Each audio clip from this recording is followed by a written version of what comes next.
ये सब भाई मिल अच्छा ठीक देखी तो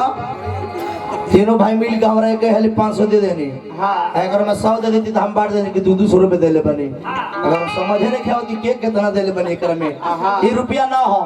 ये आशीर्वाद हो पुरस्कार एक नाम माना जाला एक आशीर्वाद माना जाला। परम आदरणीय हमनी के यह घर के अब गार्जियन के रूप में जौन हमनी के उपस्थित बानी ये घर अब रोवे के प्रधानता में घर के देख रेख होई जौन ई दोनों लड़का बाने अमिताभ जी रामजतन जी गौतम सिंह जी ये रोवे के छत्र छाया में जिंदगी जी काहे घर पिताजी के जौन छाया बा माथ पर चढ़ गइल बा पर रोवे है घर के गार्जियन बानी और रोवे है घर के मुखिया बानी परम आदरणीय श्री जदुनंदन पासवान जी अरवा एज आई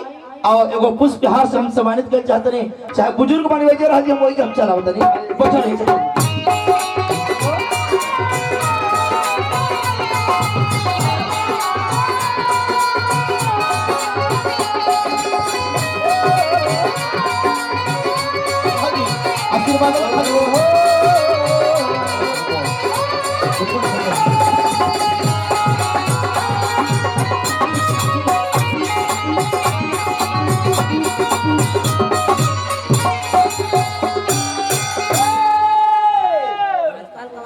अच्छा